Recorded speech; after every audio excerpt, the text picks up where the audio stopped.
me no de kasa EOCO for akwachi the former managing director the Magehawk Maxwell Kofi Jumah sikasem ahodo bi a obeye MD the ma Juma no na omo aban sesan wo mu se afa ne nsase kwan a wo fa so wodi ne Juma ne ma bi kura wo ton ya na ye Juma ne dia sabre aban no hwehwe se anka ode be yen sese yi betimi aboa economy no na so sabre Maxwell Kofi Jumah ton EOCO fo ache no den na wo kan fa sensemi bempo me da ase onim EOCO fo Jumah de o start no mo ye ne yi pa one of the place and me GD pa no Raymond aden wabamu abu o mabamu budu ebuye emra Raymond ntimi amfe Yamini abanga ehona me GD fi ni Joseph Yamin national organizer edema ndisi amanyoko and national any abanga then on my ya oh no say age one ayeni age refer omutu as on show on from because of galamsey issues. Oh, okay. What am I say? Emma age refer to EOCO. When June is when up to June 2025. When from up to ne. But my monitor situation. We are sure say my monitor situation I find out up to ne when from. So what my kwabonte de na kufedi and so pepe ni enhwe. E ho na Yamika say so bien na no a anhwe ndisi begu kai. On so kasa ahwe ndisi ebegu up to ne omo twa oni abanga etwen se obe from yan from up to ne what man say e ho na me lose hope eno na chi e na me chas yemi yenu so eno bi an cause the same galamsey Simpa Junction we bi a omkoko eko excavators about 43 excavators what man say ya name was for no ye dey eko disbursing free the man owners no e man ko videos ni ade ade nyina ne say no sa de entia say da entia twen minister no ene ko EOCO up to ne Raymond and then over frame and over frame Akatia Yamfrobia. What must say? Yes, I can't mind this. Yes, you him. Any who near my course on any. It is a report to Mount. You buy a Muji, your mummy receipt, more can be a camera. You have from your friend. Yet the answer, Kwan, a consul, 1 year one. And so add the and next September 22nd. What must say? Who Kofi Jumah? Kofi Jumah to one of the Debbie Amipameka, one should Uncle Bobra Papa be our home. What must say? A name of Quay on one nipper, a name of your name. Kofi Jumah to me, but me, Emma promotion will be on my Sabian Yado. If you want to be Trinity, will be one on Pocrabia, Infants and Masters. Kofi Jumah be promoting a Nipanim. It is so Babatuna Jumamumpo, especially Maba one more Jumamun, who bet my check it. And Maba want to promote two Amkeke. What must say? I'm telling you, one no can promote Maba one day. Kofi pen met my chim. Ti Kofi got 100 there. And for so be an shada man so ko gina ni na wo bia no AC wo gina ni che Kofi Jumah. And on my way see on fam ran Juma. Said the Maya Juma who so di after 60 years to be see wo man ye. So nim sa. Kofi Jumah e no di almost 70 to 80 no see wo. Me no work as the same thing a game commission. Gaming commission. Yes. See wo no abuse 60 years. It was Mampani John Damani Mamma, so the Mraya Juma, make sure to be changing. It is the American, the man who Barmini and Kosobi, the Americans say, yes, what been born in baby. Raymond, yes, and Kophobia discacas here, and Kophobia scare one so soon, woman who here, Kofi Jumah on Ayansa. And says can a new year and Sunday be a Sikakum baby. Sikakum and Kophobia millions of cities. Young Magdalene. Nelemeu, yes, Magdalene, or no, deputy MD. Edema, a Gihawks, CA, Ninsama Waka. On to back that tea, see or not to honor, yes, but the bomb so very well. It's Yasha Magdalene Rana, Yantoy Medina. Me pese ya Papa John Dramani obenya time they should deal with that man very well. You think so? Yes, he deserves it. Deal with him. Deal with him very well. Kofi is part of Nkrofona amana ye Ghana for na ye ho cheye. Could you believe say ya be take over ye ko inspect factory no aboso no. Ye ko ye na anwea na yakwa akoto. Aboso glass factory no makoto asase. Machines na e wo ho na ye active ye adwuma no. Kofi has sold it as scraps. What machines? What factory ni na ho nyina woko aboso there is nothing there. Baby understand patronya but tron say people are listening to you on radio and watching you on TV nationwide. Even some of the chiefs, one of them called me yesterday. Said, "Madam, and you want to say moba? Obi awadi boni biya no mube holding the panel responsible. Ye you to nka mahama ba ye nim said in any da fem. Obeba be sie ho. Machines na ebi ni o de beba. You to nbe sanye adwuma ye." Eje Kojo, kakra wo de Kofi Jumah ensem we bia ni en Kofi dia kese ba Kofi dia no na me kana efere en maba wo be se me enso se nan e de ne court okuma Asante Bediatuo mo fa ne de kwa ba ndi o ne court ade o no mo ye agro no mkoko die nti a kire wan tua ne ma so ye o ne court yes nyesa ye me tumra no ma kire osie Kofi Jumah kwa odin krofo faso ho no e maba wo ne bi de wa ye o mo ho no bebi o so otimi ma product ne bi kokoton never to niema sika ne ma eno an Kofi forget fa e maba wo ne de wo no mo di agro ti maba wo mako be se 9 o mo de Kofi Jumah court e wa Asante region me da Kofi de wadi bone na bone na wadi no me nya sure se emu odu che Mustafa Hamid okay Mustafa Hamid one wo bo krono akese oye krono nseso bo kese ankata o boss e wo we MPA okay krono bo ho no ene ya freezing niema bebre enne nipa freezing niema na se ne niema o yina fa so me da Kojo enti no EOCO papa no on fode ni nche Mustafa ho the scale ho nya de keto no mo ne Charles EOCO ache Masho Kofi Jumah former Aremeyaw Agyarko nipa wa wawie oko wu kwa mo chem na ante mi we wu dada wu na no mo kokuma so wa hu ni fia no empa no da so empa ne kwa wa gina ni obonte ne mpa nyina nye Kofi Jumah da ma konwa esuo nyina na 1949 ma Charles nkase omobra papa panim bone Charles yango Kojo, what are you talking about? You need to bubu ndemo Kofi Annan konya 48 years. What is wrong? Na sa 3 years the current work akagu shempa wa da so pu kan nyina bam ye on show TV so jai me kai sa machine si ana lady kan sa story no ye yes, a story no aboso factory no wow o ma cannibalize what to one pa o ma cannibalize ton scraps hey you see Ghana we adena people don't care enti enye why make me share story come one of the stories I see nti aboso factory no machine bibia wo de adie ko o metutu afiri ho almost sad no this is about for to scraps I cheddar no matter hey that's I will be to move through the bit na dey turn na dey zawe so but I think say EOCO for omo happy omo game and I say omo stories baba up in the media no that the board has to direct you to do no and more you see Raymond starts to find I don't know what is happening. I really don't know near Koso about Shasi Kama or Shasi in Yeniji if he say Mizina me what did Kasipawo. Yeah, but I've been disappointed. He has let some of us down.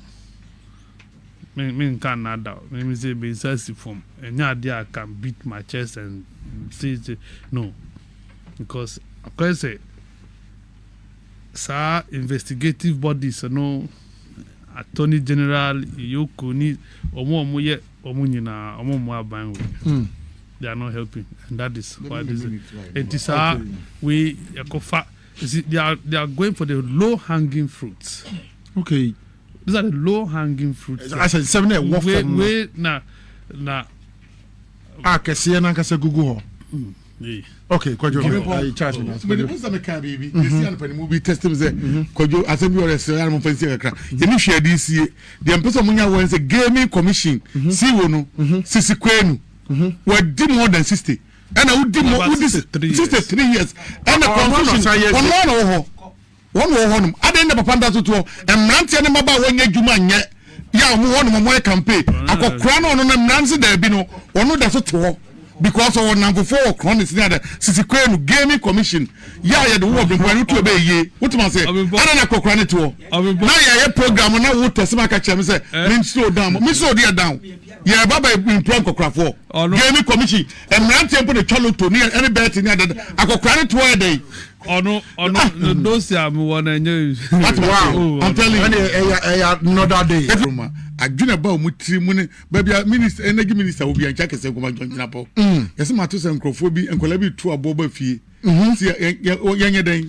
A minority say were fairly say what Timia Madum Sassan Bakradi and Confident Jumah minority room. NPP for the biggest opposition party. Ever day, 87. And no crampo grow and this in the chair. No more 87, but 7 yard. And be our prominent people be more or more customers. We are talking about members of parliament. Asante Bediatuo, one more say, why I even Namuko parliament to buy. What am I say? Your friends are quite or Copelumba, a year, ADD, no money parliament. Why no? Charles Unipan friends are grandpa. Collins Usamanqua. Some men tram my own cousin. Omunyamunko parliament. If the Collins more parliament, all we are going to be a parliament. What must say? That's Omunyamunko parliament. Men tram my own cousin. Collins Usamanqua. One nobody deleting Kofi radio. One so nibi. We need credibility via. Now would be show free or come be fearsome. We be we are one on copper weddy. LED from one there. Must be funny part of Chobitu gasket. We no say nipa da eda gasket. We do kumase. Now lead. Who say nipa we must much mama. It's parliament. But when nipa be black parliament, the Americans be. Onabu jina popo bi ancha kese nkobano eni adwuma din adwuma so a wo ye magana ada nya energy minister bebre me no to Boakye Agyarko no energy minister na me boa o dwane between amari ni Boakye Agyarko ye hwa amari ayi na you plant ehunu Boakye Agyarko so ne ehunu what man say Akufo Addo tu ka ko ni fi ohunu na wo ye ehunu ene wo di film ye wie ne ko fa ayi bae papa ye ohunu from abebrebe na ye say nyina ehunu from ba obi hunu che obi na ka na peton from man ke easy say go between Ato ne de what me to ne de just say free no no fa no more and onam na we de wo humi asa na nyina ko between Ato ne de what man say na poti way wono no be energy minister e be toto papa so be di Ghana for atem ye fa ne normal John Jina Pakwaba oba ye mo ko na ka only 5 days okay ya na fu ekra be plant ayi ni gas kwa na bi yeah be power plant mo de ba obeto ni ma nyina kama bibia ye enu NDC gya na so hye bibia o mo transfer with the transformer system no mu apart from the NDC gya hokọ ye no the mo ko for 20 megawatt ayi KV wa running nyina China for the no what must say why they sing na we alomi okay enye copper okay etu man more load kakra bia make say obi oti electrical access bi oti say woman load kakra bia na trip what must say but old ones they fit the na world dey get time over nyina do be any bia ojana na so okay but the Akufo Addo mbɛ kakra bia 20 megawatts kiti bia wa run no ni nyina ye aluminium wines na wom what must say and Yankopon Kofi Atta won say there be when na me fault ni ade so you be make sure say baby 20 will be na 25 will be ano ye be 50 and 100 be kusi ye biem but no so mako for original one na ba ye China grade 20 na mo de be tisi woni bi what man say okay and won kra more than 2000 dia ba o man mu e go no mo face me no ka face more than 200 yes the area be dey gina so heavy and won make sure say space dem it load be no betima has a transformers ni bi okay e you be agin be sa brand 46 years ago the wo no Dr. John Jinapo me kra me won tama metima wo no what man say we ya brand na diri mu do what man say and a brand ya di ade no wo hye niam kama na no and the NDC padifo ka ho bi great ko papa yo ho ya ko fan sam abreya sabia mu sabia nya do be hu otwea bia no ka yebeba what man say it is out to honest ya case ma tia we ya me say me nya na ba obi so be ban say ya na say obi nkrofo bia adro niam to no ma tia de fidie ya yie ba fidie we ndi abatra wie na no kwati am da minister say no so ya de no for the past days e jato akoso mumu 22nd April yeah e got another day and 29th every day be about 1 to 2 a.m. Wow. That beauty what was me buano. One mammy man all the video for the past 1 week. 1 week in now, but fear be now about 1 to 2 a.m. Be at 3 and son of Bobby Druffy. Abraham said, yes, sir. Oh, fear no business. I say, what to a moon no moon on my edge, more every year. Kakra one who know a chama workers said, and Nick Jabba the idea, Omodi Juma 24/7. And a Juma Coso. It's in now to fear who minority for to fear who nipa boni need to say. Yeah, Timishan Kofoku to pass on much and she transformer. Yet the crow NBC 1 or Mariwadi and Co. She transformers or Ghana. No lead this. Okay. Or Mariwadi do transform and Puku to baby. No she's I'm a Kwaba, I'm a Tawu Mutim, somebody she transformer. Would you come round? You know, because come round. Hey, I come for I catch up to come for. Just NPP for. Yes. Mejoso. Maybe Aboko. Me buy ex natural water na mama and one and near no opposition mo buy no one that's no that's anga opede first na ye titi at say Akufo Addo say once amana about that Musio na asesa Mr. Santi producer de ma Jumedi also pon a or escola or be 50 bucks opesi okumi yeah wo ma ofie mo ma ebi ni fa mani ade ade o so mo pon a mo mra eno bottle na masesa say aye tintin kama ya biem fefe I do mama da Akufo Addo abena moto Akufo Addo eti do mama ba no ya do mama di pa boni ko ya bo fe hey so ndi ade mum oh omuzo no mo ye ni ye pa abembo yes Charles no nyankupa ye na famu de akane nipa be ya bo nipa oh okay what I say yes I still nipa nye de we so ye no angani angani be try ya cause our producer be ka say wo bi ya be ojisi wo ye ne Odisi wa ye na asebo ngo wanka o pon had you to the palm meji asebo pa boni semsi osina ni ref sa o kai na wa kai di pa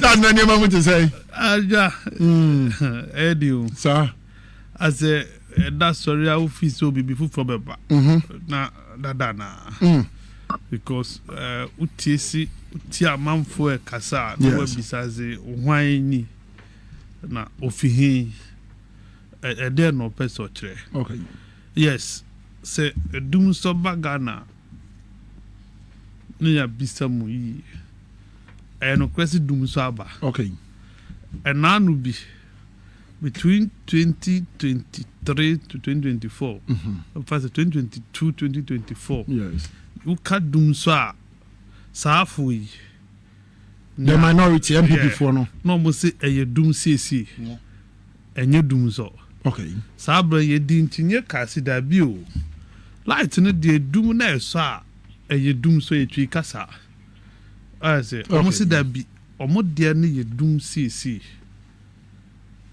ye nya minister man ka che Ghana for say se also per timetable wa ko print wa timetable ma ho me wa yes napo cancer say yeah okay yeah ene minister we John Jinapo before so o measure size was o me pa Ghana for cho me wa yes o me pa cho so challenges se wo ni but solutions are omudi bani okay enti Ghana for should bear with the government to say it is a permanent solution ankamu banama beka so anya no kre transformers no mo kono mo sesan ye enti transformers ni problem okay what I say okay. enti na minister na aka no anya no kre ni santi no on step aside man timi an contradicting your kan ye we dey almost say wa madum so aba enti sabre dey honorable John ono na akoshi akozombo doni na bona twaja to akozombo enyo no nwa na hye wahu me nkwa akozombo wa enanu anda safu me mpese mebo nipadi na waye popular because omu binu kwa koluzu omu seat obe tabo ni dia o man mileage safu o kai akozombo dance village Yes. Man-made. Nipa dasania tran to monitor water levels. Oma transia manabro some of biama nipa 31,000 were displaced in this country. North Town, Central Town, and South Town for. They were displaced. Mepe was heavily hit. Flooded. Yeah. You be ready. Nia nipa dasania cause problem na esi no. Washeda. Boapayo. Because water levels no wo ho enti dura na mo bie. Na ko mo trasia yenhwe han ma no be displace nipa over 31,000. It took private citizens na ko ye Adorye edi boa wo me boa na so man pani no na Akufo Addo ko ka say eye abatwo kwa de anka wosi ho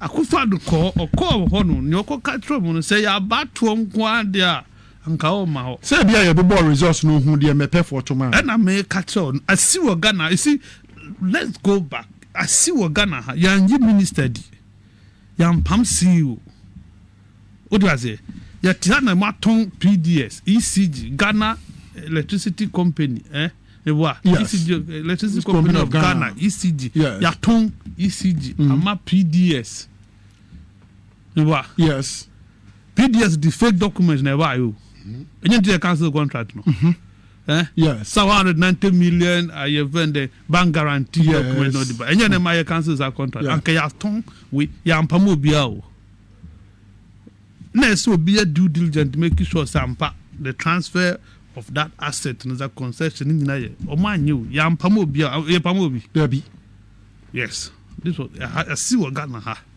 o moto we na we nu ma bishia media catch on see light in edum enuntin John Dinapo on step piece on resign now why be minister ebi anka NAPO beboa minority for one became minister omo NAPO say o energy minister Abrimpo NAPO obi kokra car power car power there will say Ameri plant no? yes Sinewa eno move Ameri from Abuazi to Kumasi no e cost you $35 million Ghana here movement of Ameri from Abuazi America His Excellency the President John Dramani Mahama Adebayo no now say din asesa nya Ameri bio o ma shana tare for ene Kumasi Industrial Power Plant KIPP Ameri din asesa ye move Ameri free Abuazi di ko dru ha no e din asesa ene for $35 million transportation yes obiata de anti ya nyu obi hwe independent so I Esla energy sector Esla ya collateralize Esla Ghana ha against the law emra na editi Esla okwabrani di akobo busia odi aye collateral mu kan twi busia odi awusia wa age busia abedi ya nyi nipa edi na esi Asla no man pani John Dramani Mahama Jáil yes omo before the JBC omo di collateral Asla